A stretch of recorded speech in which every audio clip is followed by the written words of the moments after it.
Hey, this is Antonio Parkinson, and welcome to the show. We're excited to have you. And we have a very, very special guest on deck right now. His name is none other than Jossie Chisley, and he is the CEO of Methodist North Hospital. He looks like he's about 18 years old, and I don't know how they let him out of school to come and do our show, but we welcome Jossie Chisley to the show. Thank you so much, Antonio. Appreciate you having me. Well, we're excited to have you, man. So, Jossie, you're new to the market, and you know, you're now a CEO of a hospital, 240 beds or so, or maybe a little bit more. So, Jossie, tell us how you got here, man, because, your childhood was like any other African-American childhood. What made you even decide to get into the hospital business? Well, thank you so much for the question, and thanks for having me. Truly appreciate you, Antonio. As you indicated, first off, let me just say that I really appreciate how committed you are to the cause for social change in our community. The Raleigh-Frazier community needs us, needs our partnership, and I'm thankful and grateful and remain grateful and blessed. My childhood was like you said, like most other childhoods, from Milwaukee, Wisconsin, originally, and grew up with modest means. And I'll be frank, I grew up in the projects, but my mom challenged me to really get my first job because I wanted a pair of sneakers. And so I got my first job in a hospital as a janitor, an EVS Technician 1, Environmental Services Technician 1. That's the fancy name for janitors, right? There you go, there you go. And ascended ever since. So like I said, healthcare is my calling, healthcare is my ministry, and I take it very, very seriously. Let me stop you right there, because you said your mom, kind of influenced you and gave you that energy to move forward in the direction that you're doing. So was it a single parent household? Were both parents in the household? Tell me about your childhood growing up. Appreciate the question. Blessed to have both my parents, still married. Will be 43 years of marriage coming up here end of August. So so they're completely dedicated to each other. My mom is an educator by background, so she really instilled and inculcated the importance of education throughout my childhood. And my dad worked for the government for almost 30 years. So again, came from very modest means, but really blessed to be here. But that just goes to the importance of those fathers being in the household. Absolutely. Man, because here's a testament to a father being in the household along with the mother having that balanced childhood, being raised, and look at him now. Look at the end product. The product is great. We're excited about it. So Jossie Chisley again, CEO, and I want y'all to get a good look in there. Make sure you get a straight on shot with the camera to our producers so we can make sure they see this face. Look at this young face, man. He is definitely someone and a product that we're proud of in our communities, and we want to see more like him. So Jossie, you're the CEO of Methodist North Hospital. Yes. Tell us about your previous experience and how you came to be the CEO.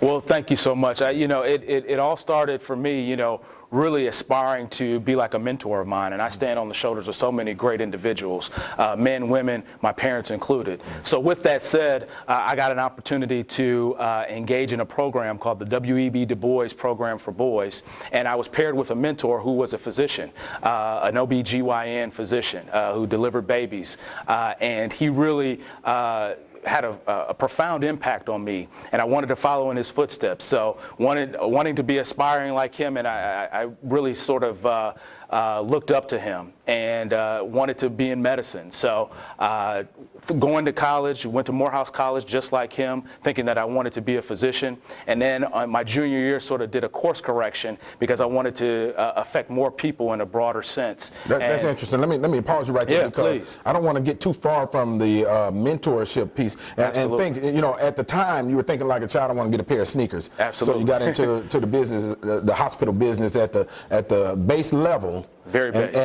And mentorship was interjected into your life, and from that the trajectory went into the direction that you're in. That's important because we always hear the word mentorship and it's used so loosely now. Right. But here's a great example of mentorship really churning out the product that we need and gives us a very vivid picture of why mentorship is so important. Right. It certainly endowed me with certain empathy and widened my circle of concern because no longer was I looking at just my neighborhood or just my city to affect a social impact. Now I'm widening my concern, and I'm trying to make a change for the greater good, not only of healthcare, but for my community. That's vitally important, because the mentorship, and we'll talk about this in another segment, but he's began to mentor a multitude of children through some of the programs that are going on at Methodist North Hospital and with Craigmont High School and Raleigh Egypt High School. So that is an awesome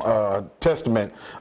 So your previous experience, let's talk about that. Yeah. Where did you come from? How did you end up here in the Memphis market? Yeah, so went to Morehouse College, graduated there, and went on to University of Michigan for graduate school and B school, business school. So from Milwaukee to Morehouse to Michigan, and then started my career. And I started doing a residency, just shadowing people that I wanted to emulate. And again, goes back to mentorship, goes back to having a strong force in your life, a strong presence for someone in your life that's wanting to do something that you're doing. And then from there went to, so I've lived all over, Miami, Florida, Atlanta, Georgia, New York, Omaha, Nebraska, Chicago, Illinois, Cincinnati, Ohio, and now here in Memphis, and hopefully here to stay. So Jossie, we can't leave this segment without drilling down, because I know some of our viewers are looking at it and saying, hey, is he married? Is he married? What's going on with him? So Jossie, tell us a little bit about your family life. I am married. I have a wife of 9 years, and I have a wonderfully precocious daughter who is 6 going on 16, and she's the love of my life. Wow, so I just heard a lot of because so and that's important, that family structure is important. In fact, expound on that. How important is family structure? It's everything. I believe if your family's a failure, then everything else is out of whack. So wonderfully blessed to have a family that supports me and allows me to do what I need to do for our community. Wow, that's some good stuff right there. So we're going to be right back, and coming up, we're going to talk to Mr. Chisley about his vision for Methodist North Hospital, and we're going to also talk about his staff and some of the services that they have to offer. So we'll be right back.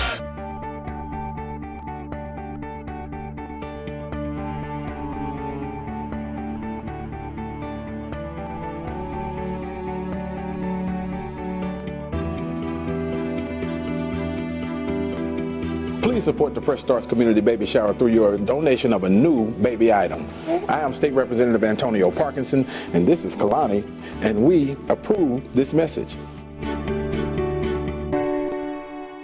Hi, I'm Antonio Parkinson. Join me for the Antonio Parkinson Project each and every Thursday at 5:30 p.m. on Comcast Channel 31. Skinny Fiber works. I've got my Skinny Fiber. Have you got yours? If you need to drop 5 pounds quickly, Skinny Fiber works. If you need to get in that little black dress, Skinny Fiber works. Skinny Fiber lets you eat less and feel full. It's 100% all natural. It detoxifies the body, improves blood sugar imbalances, and melts away stubborn fat. Get yours today. For more information, call 901-860-5110. Or you may check out our website at www.skinnyuniverse.com. Black Market TV. Welcome back. I'm Antonio Parkinson. I'm excited to have you. And we have here Jossie Chisley. And we're talking about Jossie's rise to fame as a CEO of Methodist North Hospital. And Jossie, thank you for being on the show, man. Thank you again. And so let's get into the meat of what it is that you do. Tell me not briefly, tell me as long as you want. What are your day-to-day duties as a CEO of the hospital? Because we always hear about the doctors, we always hear about the nurses, but we never hear about the administrators, the CEO and the COO. What happens on a day-to-day basis for you? Yeah, it's an excellent question, and people might be surprised at how mundane and routine it could be. But what we like to say is if we challenge what we're saying, then we challenge what we're seeing. Mm-hmm. So I'm really excited about some of the things that we've got going on in the four walls of the hospital, and even more excited about what we're doing outside of the four walls of the hospital. So what I like to say is that our entire executive team, which is really newly just formed, Antonio, has really made a strong impact in a short amount of time. We've got, I think, a wonderful team that supports me, but really not just looking at the hospital, but looking at the market.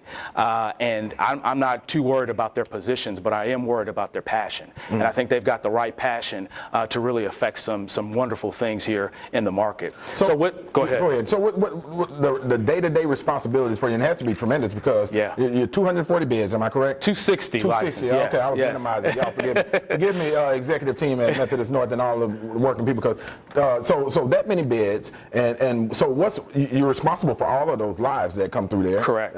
With you being at the head of the hospital. So day to day, you come in. What happens? You come in, you drink a cup of Starbucks, and what happens? Starbucks, y'all can get with me later on the plug. But go ahead. Well, I wish I had time for a cup of coffee some days. We literally have on skates because we're trying to do so much in a short amount of time because our community deserves it. So 9 times out of 10, Antonio, I'm meeting with the people that really make things happen, and I've had the opportunity to hire many more people that are smarter than I am and that really are concerned about the community. So I meet and greet. I have opportunity to get out in the community. One of the best parts of my job is that I get up to the floors and I get to interact with our nurses, with our physicians, and even more so with our patients. That's big right there. So the vision, what's going on? Where are we going with Methodist North Hospital, with you being at the helms now, the new vision with the new CEO? Yeah, great question. Been around for 10 months, and folks always say, I've got a strong operational team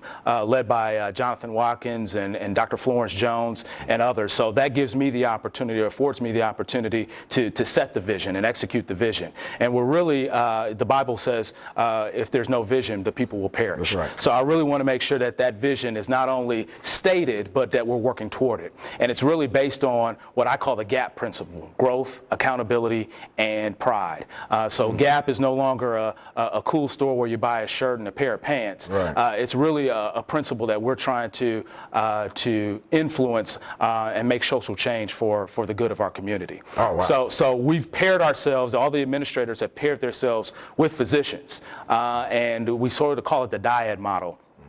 All that is a sexy term where our physicians are now working closely with our administrators to really on any projects, any initiatives, to make sure that they are moving forward and pushing forward. So it's an exciting time. It's what's needed, and in the advent of healthcare reform, there's so much to do in a short amount of time. Yeah, and we're excited, man. You mentioned some of your team, Jonathan Watkins, COO, and Florence Jones, and we can't wait to have them on the show. Absolutely. Also, because they got stories of their own, that they can tell and will tell, and we're going to have them on the show at a later date. Awesome. Yeah. So you surrounded yourself with good and smart individuals that can help you move things forward. And you talked about your vision and where you're going and some of your administration. So what services are you guys offering over there to the those that will be patients and those that may be patients now? Well, what might be surprising to your viewership is that Methodist North has been around been a pillar in the community for almost 37 years.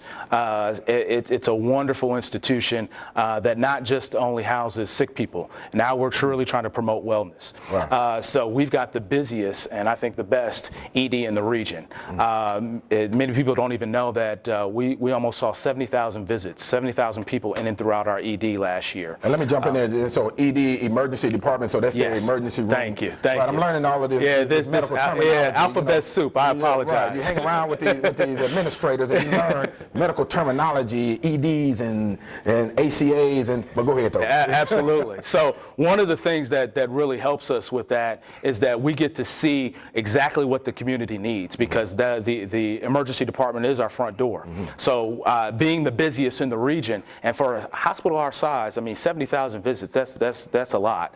So what we're trying to do is really decompress our ED a little bit and really make sure that we are promoting wellness outside the hospital and giving people options for outpatient clinics and patient education and overall spiritual wellness as well, because you got to be mentally healthy, spiritually healthy in order to be physically healthy. Yeah, and see, when you're here with Antonio Parkinson and our guests, we break this thing down in the layman's terms. So we're promoting wellness to do what? To really affect change. We really want to make sure that your viewership, the people in Memphis that deserve quality health care, don't have to rely on something until they actually get sick. We want to make sure that we're offering all the service needs that they need, not just inside the hospital, but outside the hospital as well. So so we're talking about prevention. We're Yes. talking about, and when we're talking about wellness, we're talking about things that you can do to ensure that you don't get sick. Exactly. And which in turn will decrease the amount of visits that people come into the emergency room for. Yep, that's everything that's inclusive of, but not limited to, making sure that we've got the right drugs, the right pharmaceuticals to our patients when they need them, ensuring that we offer patient education and stroke and diabetes and chronic disease management.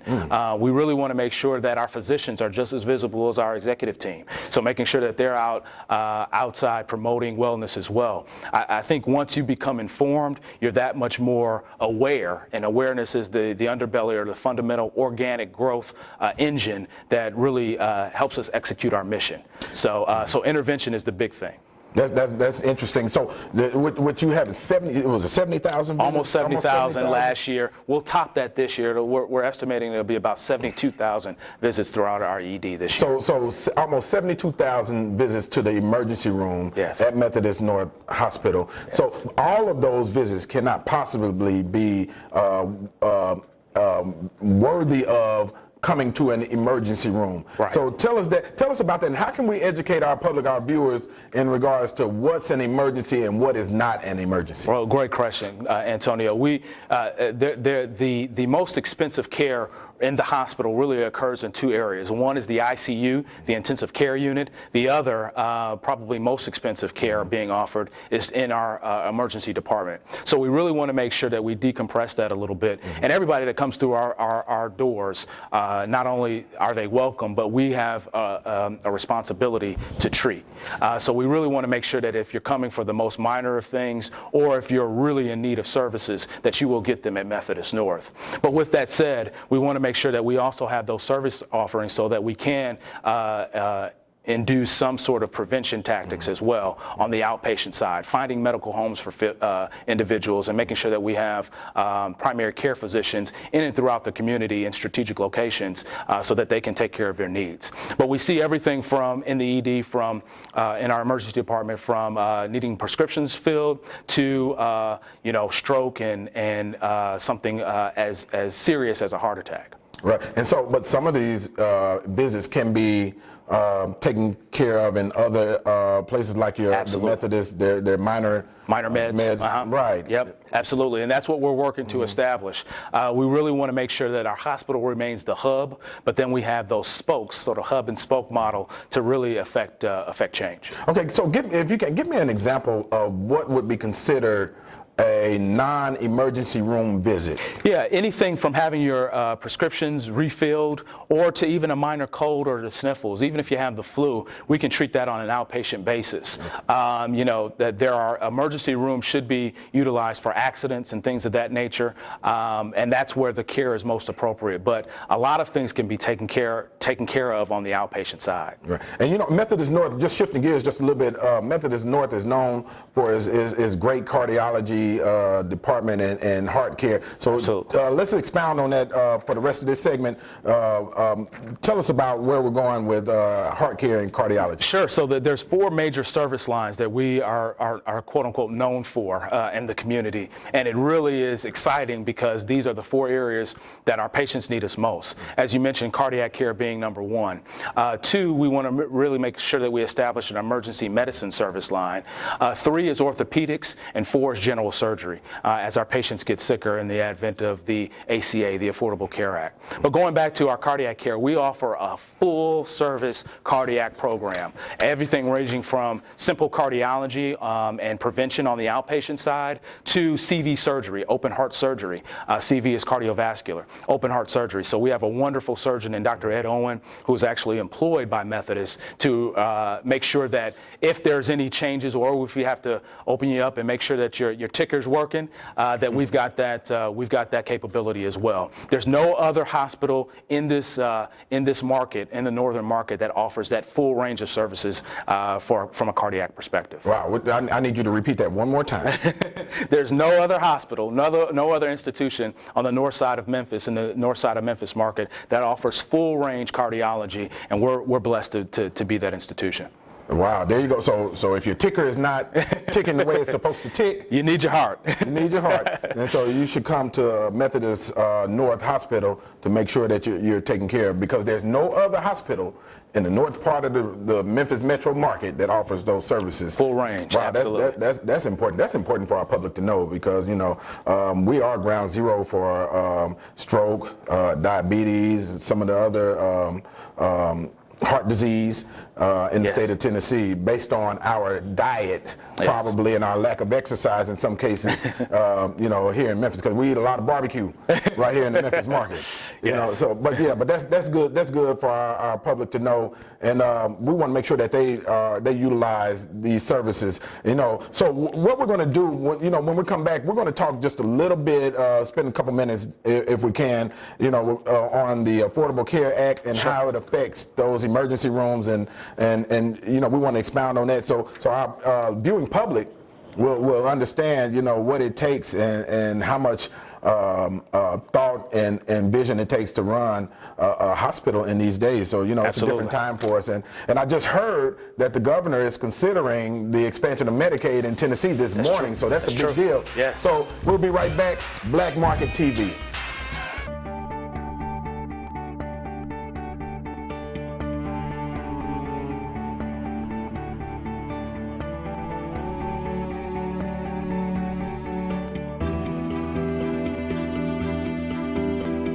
Please support the Fresh Starts Community Baby Shower through your donation of a new baby item. I am State Representative Antonio Parkinson, and this is Kalani, and we approve this message. Skinny Fiber works. I've got my Skinny Fiber. Have you got yours? If you need to drop 5 pounds quickly, Skinny Fiber works. If you need to get in that little black dress, Skinny Fiber works. Skinny Fiber lets you eat less and feel full. It's 100% all natural. It detoxifies the body, improves blood sugar imbalances, and melts away stubborn fat. Get yours today. For more information, call 901-860-5110. Or you may check out our website at www.skinnyuniverse.com.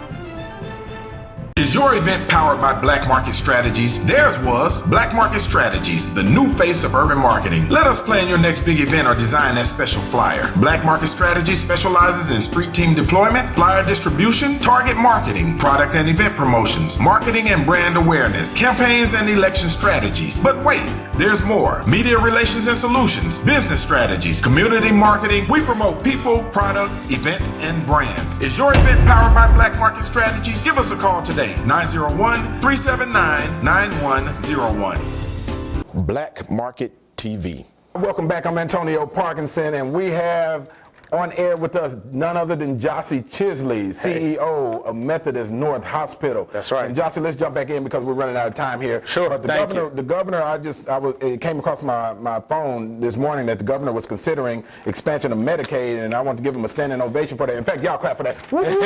Yeah. Yes. And so of course, there's a gap if you're not in the Affordable Care Act. The expansion of Medicaid was to capture those people that couldn't afford the Affordable Care Act, correct, but didn't have they needed insurance. So the governor is thinking about that. How will the expansion of Medicaid and the Affordable Care Act affect the hospital? It will have a significant impact. We are pleased with working very closely with the governor and state politicians as well as local politicians to really stress the importance of Medicaid expansion. The reason it's so important is because with our uninsured or underinsured, they need care now more than ever, and they're getting quite sick. But with the push for Medicaid expansion, it'll allow us to, just like what we talked about in the previous segment, to inculcate some of the interventions and wellness promotions that we need, and the hospital will actually get subsidized and even reimbursed for that. And as reimbursements shrink and decline, now more than ever, we're having to really cut costs and be very, very fruitful and mindful of our mission and be good stewards of our resources. This will allow us to help expand that and subsidize some of the things that we want to do on an outpatient basis or outside of the walls of the hospital. So we're really, really pleased. In fact, we met with the with the governor maybe about a month ago, and he stated that he was very, very confident that Medicaid expansion in Tennessee was going to happen. Wow. He mentioned that the three barriers, and I just want to share this with your viewership if you'll allow me, the three barriers to making that happen was one, financial. Obviously, we're all fiscally restrained and constrained at times, but he was confident we could overcome that. Two was just a strategic kind of barrier. How do we make this work? How do certain things work? How do certain cities make it work? How do the federal exchanges signing up for those things actually happen? And three was political. Obviously, right. we do know that there's some political tension around the ACA, the Affordable Care Act, but the federal government is offering money for that expansion. Lots of money. And right.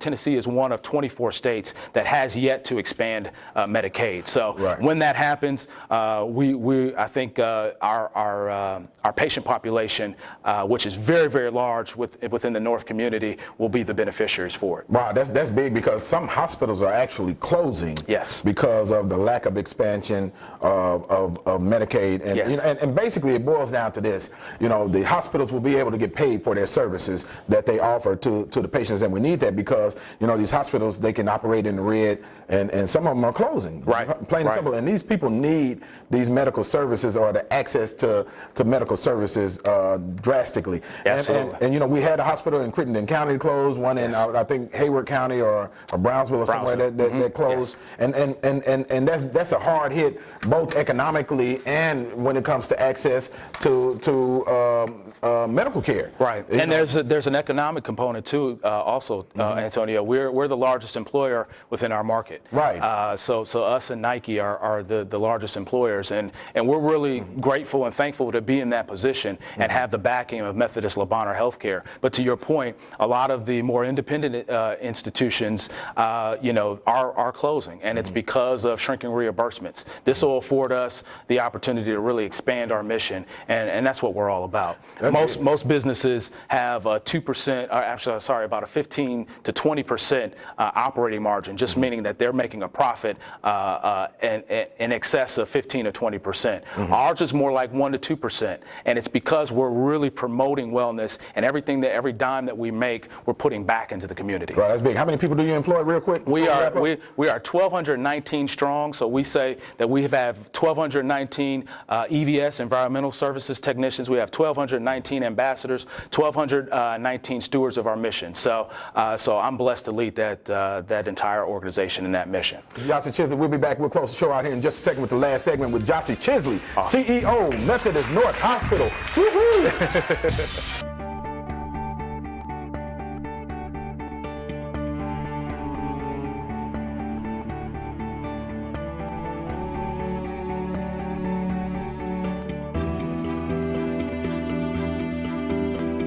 Please support the Fresh Starts Community Baby Shower through your donation of a new baby item.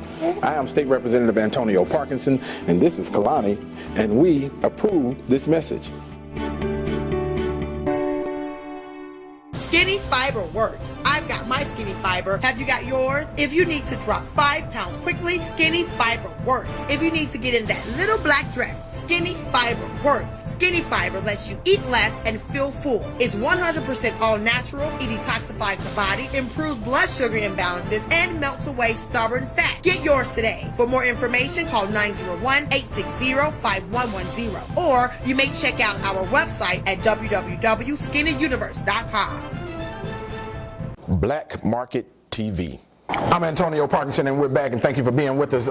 And we have here Jossie Chisley, CEO of Methodist North. Thank you. So Jossie, we got a couple of minutes, a lot of good things coming up. Sure. Real quick, just tell us, I don't even know if we had a chance to talk about the community outreach, where you're going with the community. So can you tell us about that a little bit? Again, the whole basis for everything that we're doing is that GAP principle, growth, accountability, and pride. Making sure that we're growing, and we're growing strong, holding our associates and our patients patients and our physicians accountable, and then really instilling that pride back into the community. So we're breaking outside of the four walls of the hospital. We're doing everything from health fairs to Healthy City. Yeah, exactly. To Yeah.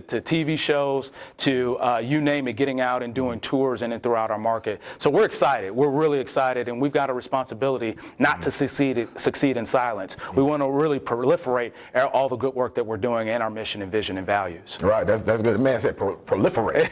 And so, but you know, I want to talk about Healthy City real quick. Healthy City Health and Wellness Fair at the Block Party for Peace, one of the largest health fairs in the region. Absolutely. I mean, 70 vendors or so, you know, they come out offering free services and, you know, healthy food, cooking Absolutely. demonstrations. Yes. And then you're actually allowed to eat the food too. The food is good. Yeah, man, there's a lot of good things. And you Great know, things. you guys are very instrumental. In fact, you're a presenting sponsor, if I'm not mistaken. We are, of Healthy and City. pleased and humbled to be so for the second straight year. It's a wonderful event, October 25th. Come on out. It's at the Ed Rice Community Center in Fraser, and it's a wonderful event, opportunity to really touch and feel and speak to our patient population. They're coming outside of the walls at absolutely. Methodist North Hospital, so it's not just in the hospital. You can meet them on the ground, and you know, and one good thing about Jossie Chisley, you know, before we wrap this segment up, this man is he's down to earth. You know, he's a CEO. But he's down to earth, you know, intermingles with the people and gets out and shakes hands and meets people and, you know, hugs and this, that, and other, the whole thing. But real quick, I Heart My Health, man. Yes. I Heart My Health. Yes. An educational television talk show that's coming up with Methodist North CEO as the guest host. Man, that's going to be big, man. I'm excited about it. We're going to launch here in a couple of weeks. It's really going to focus on education and patient education, but also make sure to ensure that everyone throughout Memphis knows that Methodist North is really trying to partner with the community with the right mission, those institutions that have the right mission and values that are aligned with ours to really do some amazing work. So we're going to highlight everything from patient education to community events to physician interaction and what we're trying to do from a healthcare reform standpoint. So I'm excited, and I hope we get some viewers and get some education through it. Man, that's big right there. I Heart My Health. All right. Well, hey, I'm getting a signal from my producer. I guess that means break. She's nodding her head. So, hey, Jossie Chisley, man, thank you for doing the show. Thank you. you. An awesome experience. I've learned a lot, and our producers and our directors over here, they look like they learned a lot. Well, thank you so much for being here, and thank you for educating the public on Methodist North Hospital. Y'all give them a round of applause, Mr. Jossie Chisley, Thank you. CEO of Methodist North Hospital. Black Market TV. We'll be back.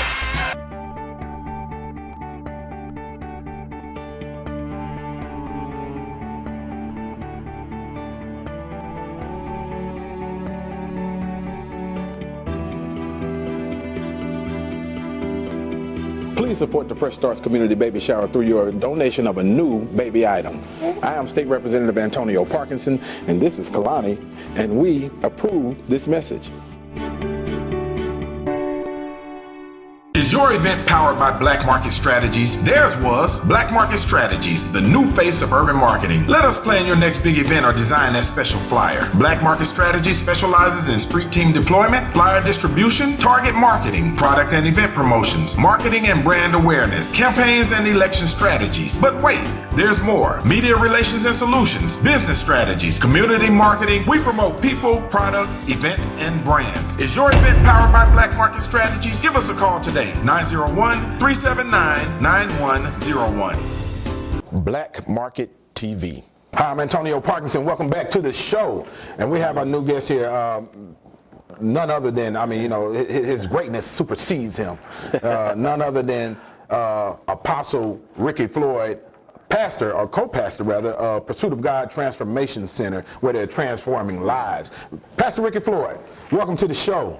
Man, I am extremely humbled and excited to be a part of Black Market Strategy, just one of the greatest institutions in this region that's making aware of the things that need to be made aware to our people. So thank you for having me. Whoa, did y'all hear that? Thank you for that. And no, I did not pay him to say that, but thank you. You're on one of the first shows with Black Market TV, and we're excited to have you. We obviously thought that you were important enough to do the first show. Plus, he prayed over, you know, all of the hiccups that we had, you know, getting started today, and everything seems to be working out fine. He got those healing hands. Hey, reach out and touch our audience member, Pastor Floyd. Ah, touched. There you go. Yeah, you are touched. Did y'all feel that? I felt it. Now, you know, Ricky Floyd, a dear friend of mine, but you know, even outside of our friendship, I think highly of this man. He is definitely a man of God and a man that's, you know, with vision and purpose, and he's deeply rooted in our community and doing great things in our community. But before we even get into that, I just want to talk to him about his childhood, because this man has a story. We got similar stories, as a matter of fact. And so Ricky Floyd, just tell us how it was coming up, being Ricky Floyd. I mean, Pretty Ricky is what they call him. Pretty Ricky, what they call me, yeah. Pretty Ricky, what they call me now. But Pretty Ricky really had an ugly start. You know, I grew up, I was raised by my mother was 15 years old when she had me. Tunica, Mississippi, which at that time was the poorest county in America. And she was the little ugly girl that no one wanted to be with, that got pregnant by the high school jock. And so, you know, there was never really a father-son relationship or nor a relationship with them. And, you know, many times you hear people say the quickest way out of poverty is marriage. And my mother was walking down a street in South Memphis off of Kansas Street, and my stepfather had just gotten out of the military, and his auntie saw my wife walking with a child, said, "You look clean, you look nice, my nephew need a wife." And my mother invited him over for dinner, and it's kind of funny. He ate the last chicken we had. Wow. So she said the only option she had was she was going to either get married or starve to death. Oh. So they end up getting married, and I think they're celebrating around 42 years of marriage right now. And grew up in South Memphis, and we did the moving on up thing, moved out to Raleigh, which was a culture shock, because I moved from South Memphis at Southside High School, which is 100% black, to Craigmont, which was 85% white. But it has helped me in my diversity and how to deal with people of all life. So I grew up struggling with depression, sexual addiction, alcoholism, and I'm living proof that God is a deliverer. You know, in the class of 258, I think I graduated 255 out of class of 258, but I'm living proof. So you were that in that 3%. Yeah, I was in the 3%. Yes. No, I was in the 1%. The 1%. Yeah, the bottom 1%. But I'm just living proof of purpose, vision, in a good relationship with God, and I want to add a strong wife will do to transform in your life. Wow, that's big. That's important too. But I want to go back. Just you said that your mother, her date ate the last piece of chicken, or was it the last chicken? Were y'all raising chickens, or was it the last piece of chicken? We was in the city. Right. He ate that last package of chicken. Oh wow, the last pack of chicken. The necks and all. Yeah. He should have. You know, he used to include the necks and the gizzards in the chicken back then. He ate it all. Wow. He was a big boy from Arkansas.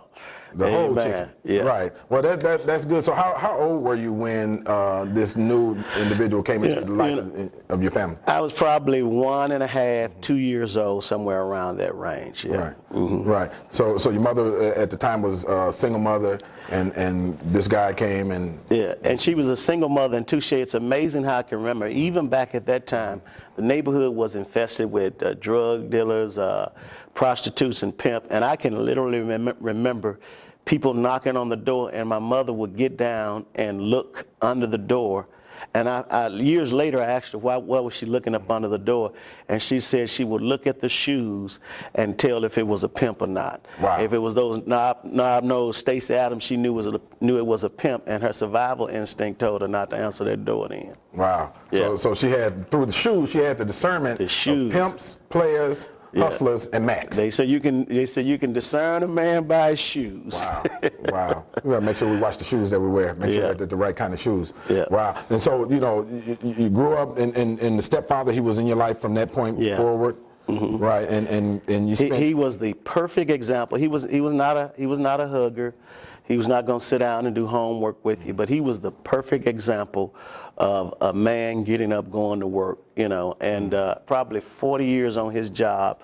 I can only remember him missing one day of work. Oh, wow. Out of 40 years. So that's something that's been instilled in me, you know, work and providing for your family, that I learned from him. Man, so many ways, so many different questions I want to spin off of, but I'm gonna try to keep to the topic, because you know it's definitely a difference in the generations in the work ethics of the different generations, the generations we're in now versus the generation previous prior to us being here, and so now you're Apostle Ricky Floyd, and when did you accept the call? Well, it's been about a year now. I knew that the assignment was on my life, and the word apostle, I don't want to sound spooky, but it simply means someone who's sent to a region with a special message that the region needs, and he is dedicated to causing that word to radiate throughout that community to cause a transformation.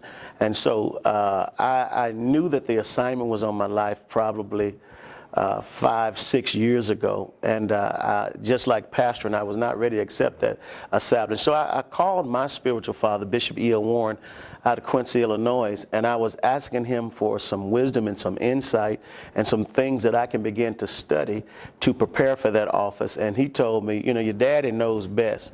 And he told me, he said, son, you are prepared. You're walking in that already. He gave me some of the signs of an apostle, and undeniably, I could not deny that I was walking in those. And so he was having a conference that he was going to ordain some people, and he decided to ordain me in that around last year this time. So I've been walking in it for about a year. And when I tell you, man, when I embrace this call, there's been a spiritual awakening, a shift in our church. Probably within the last year, there are probably at least 400 people who have accepted Jesus Christ as Lord and Savior inside the building, and probably another 300 outside of the building. And we have seen things like, 2 weeks ago, my sister got healed from leukemia.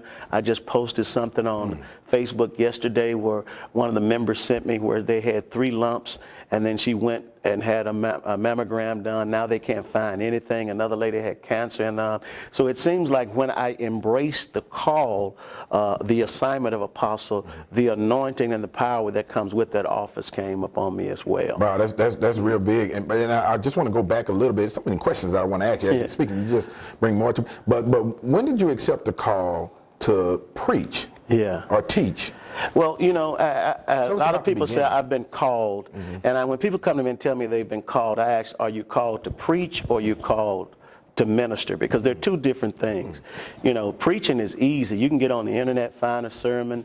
You can read a couple of books. They got sermon prepared. Preaching is easy for you. But when the Lord calls you to minister, you got this dynamic called people. You know, people ask me, what do I love most about ministry and what do I hate most about ministry? They're the same thing, and that's people. You know, because there's a responsibility, there's an assignment. You've got to love dysfunctional people. You've got to love people that abuse you. You've got to love people that abandon you. You've got to love people that reject you. You've got to be patient with people who are dysfunctional, who see you, the aid, as the enemy.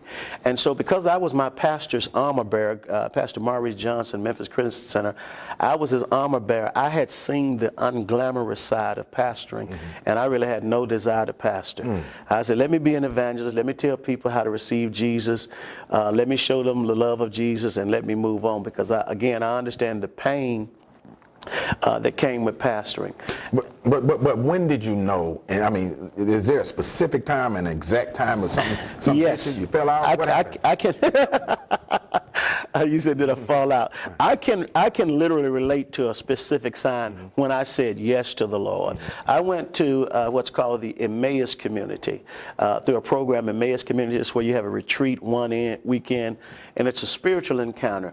And I don't want to surprise you, because some of you will go and need to go through this, but I had an encounter with God where one of the reasons that I would not accept pastoring is because I knew my past and I knew my struggles that I had at that very moment.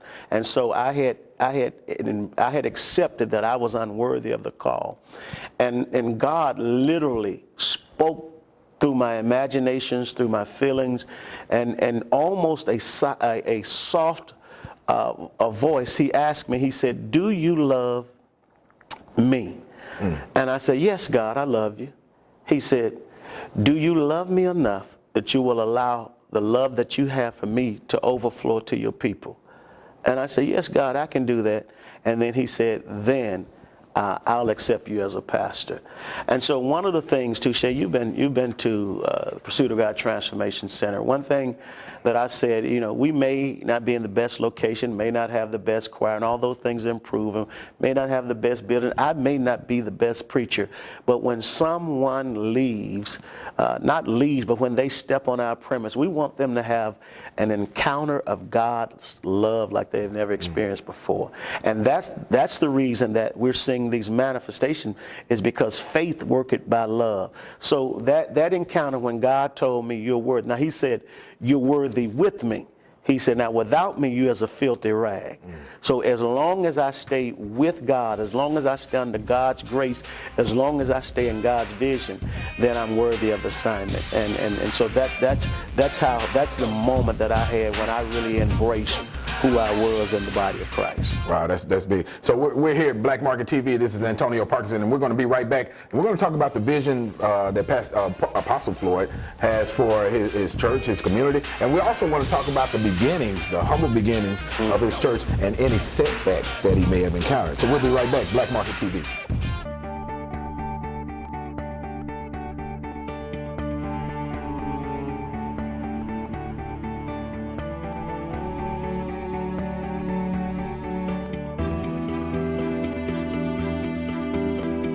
Please support the Fresh Starts Community Baby Shower through your donation of a new baby item. I am State Representative Antonio Parkinson, and this is Kalani, and we approve this message. Black Market TV. Welcome back. I'm Antonio Parkinson, and I'm here with none other than Apostle Ricky Floyd. Woohoo!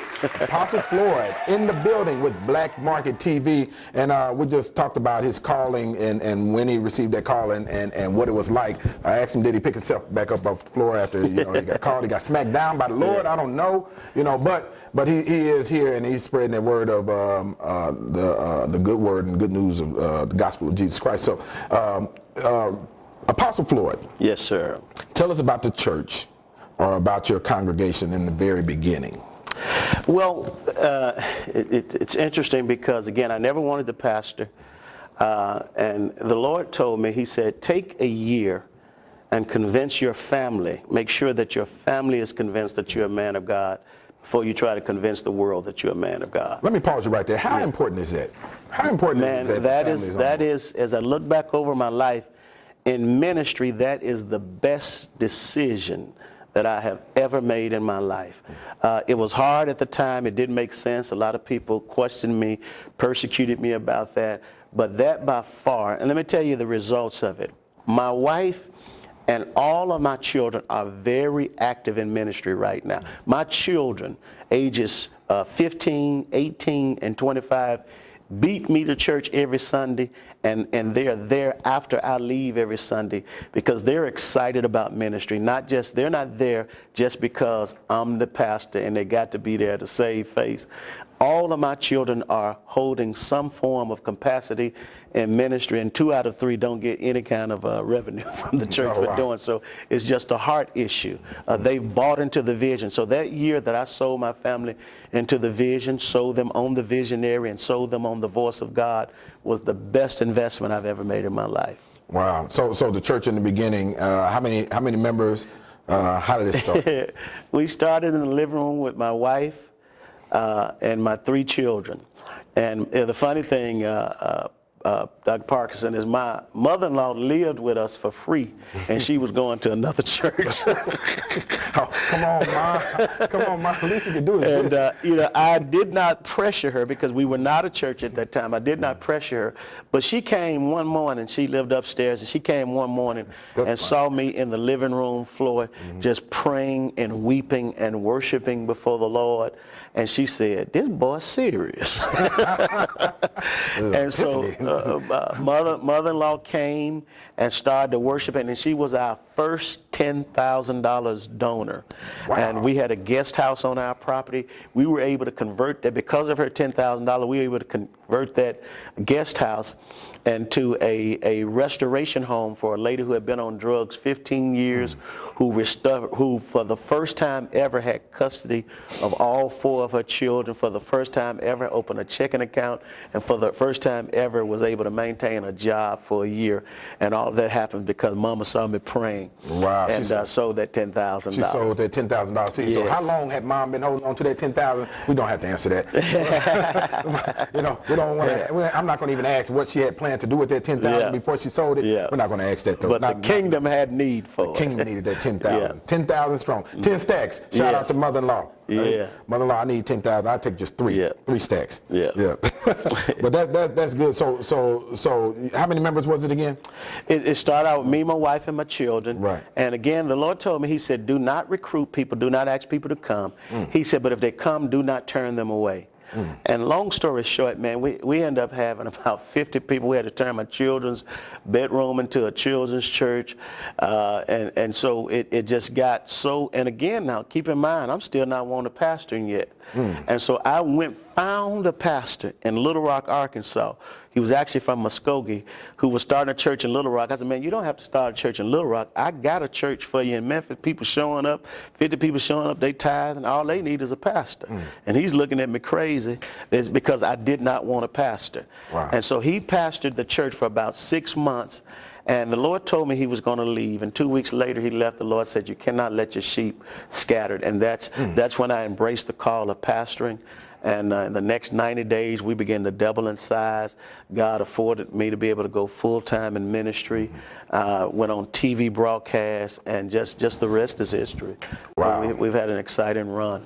Wow, That's of God. That's big. That's a wonderful story, and you're growing and growing like weeds now. Yes.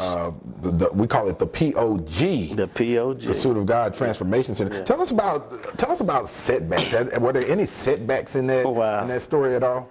You know, any success story has a multitude of setbacks, and I think one of the greatest. I won't say greatest. One of the setbacks for me is that when I got in ministry, I had the perception that everybody loves everybody loves God, everybody is trustworthy, and my good heart, but my ignorance of ministry caused me to be abused, and really my family to be abused in ministry. There was one time that we had 28 people living on our property. Oh wow! For free. You had a little compound. I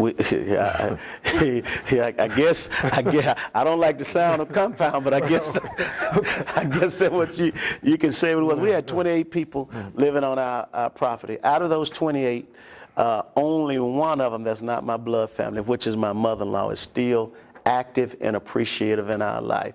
Those people caused so much damage. They stole my wife's wedding ring, pinched my children, started lies, and that was the frustrating thing about me. We had a good heart, and I think about, and that's why I try to give my family everything they ask for now, because my ignorance tormented my family. And I'll never forget one time, my wife, who had not gone to the beauty shop in 2.5 years, and one of the members called. She's making $50,000 a year, hadn't gone to the beauty shop. And one of the members called saying that her car was about to get repossessed, and she needed XYZ amount of dollars right now. And so we said, well, come on, get the money. And she says, I can't come because I'm at the beauty shop. Now, that was an awakening to me. Wow. My wife makes $50,000 a year. She doesn't go to the beauty shop. You're on welfare. We're getting ready to pay your car note. And then leaves and just badmouth the ministry, my wife. And so, those are some of the setbacks. If you don't have the ability to walk in love and forgiveness in ministry, ministry is not a glamorous thing. It's not a celebrity thing. And if you're not really called to this and have a wife and a family that's called to support, it could be suicidal. Wow. Yeah. Wow. That's a story right there. Yeah. And we're going to wrap this segment up, but we're going to come back, and I want to talk briefly about your co-pastor. Yes. You've been touching on it. You've been teasing the audience about this this woman of God, co-pastor. And I'm not going. We'll talk about that when we come back. And thank our viewers for being here. And I'm Antonio Parkinson, Black Market TV. We'll be right back.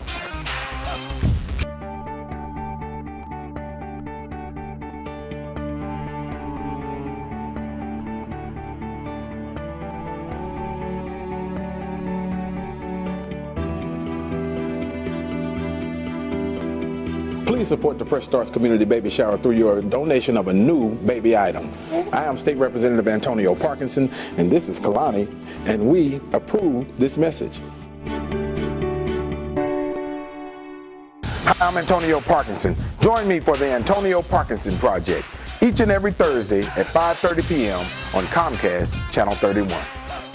Is your event powered by Black Market Strategies? Theirs was Black Market Strategies, the new face of urban marketing. Let us plan your next big event or design that special flyer. Black Market Strategies specializes in street team deployment, flyer distribution, target marketing, product and event promotions, marketing and brand awareness, campaigns and election strategies. But wait, there's more. Media relations and solutions, business strategies, community marketing. We promote people, product, events, and brands. Is your event powered by Black Market Strategies? Give us a call today. 901-379-9101. Black Market TV. And we're back. I'm Antonio Parkinson. Welcome back. And we have the Apostle Ricky Floyd here with us as a special guest for our first show, and we're excited about it. And man, what a show it has been.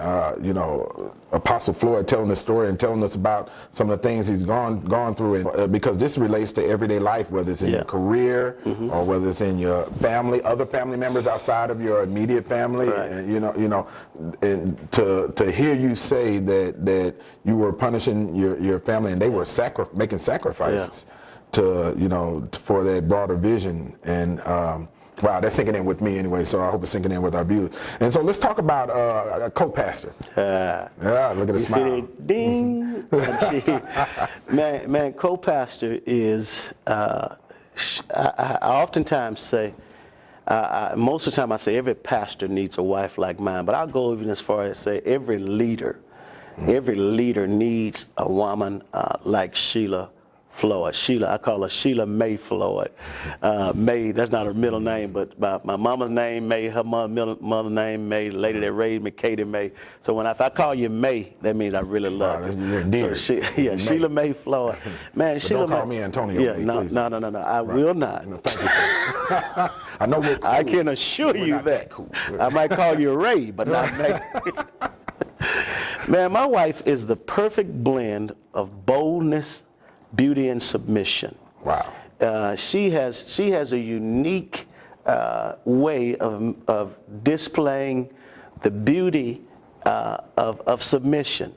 Yet she is bold, she's anointed, she's courageous, she's wise. And I listen to her voice because her voice not only soothes me, but her voice empowers me, and she has a voice of wisdom. I hear men talk about how dumb their wife. I hear some men talk about how dumb their wives are, and my question is, you chose her, so what does that say about your intellect? One of the wisest things that I've ever done was chose Sheila Floyd as my wife. You sound like you're describing a Proverbs 31 woman. I always said God knows how to pick out a woman. She is that, and I was riding with my children the other day, and I looked over to them. I said, do you all know how blessed you are to have a mother like you have? I said, do you really have a clue? Because my wife is caring, she's compassionate, she's loving, she's supportive. She's lay down her life, not just for me as her husband, but as her natural and her spiritual children. Yeah. Wow. So what was the answer to that from the children when you asked them that? Did they understand it? Do they get it at that age? It probably clicked a little, but it's kind of one of those things. When they become parents, they'll be, doggone, we had a good mama. Right. It'll really hit them when they become parents. And even sometimes when they look at their other friends' situation. My daughter, we were riding a couple of days before that, and she said she just don't understand how some of her friends who have step-parents, they punish their step-parents who really should be rewarded for stepping in their lives. She said we should call the people that stepped out step-parents. Yeah. Oh. Yeah. That's profound. She got it. Wow, that's And, big. That's yeah. big. So I'm getting the break sign. This is the break sign. You know, we're learning this on the Yeah. fly. And so you know, we want to thank Apostle Ricky Floyd for being here. You know, because you know, I had to have him on the show. Yeah. He had someone, and it's just not enough time. We're going to have to do a complete show on Apostle Ricky Floyd. And I want to thank him for being here, Apostle Ricky Floyd. We appreciate you. You know, and we're going to have you back on the show, and we're going to have co-pastor Sheila Floyd back on the floor also. Yeah, give him a round of applause. Apostle Ricky Floyd. Thank you for being here with us. You know, we're excited about the show and where we're going and the vision of Black Market TV. And Apostle Ricky Floyd, Joshua Chisley, we thank you for being on the show. I'm Antonio Parkinson, Black Market TV. Powered by Black Market Strategies.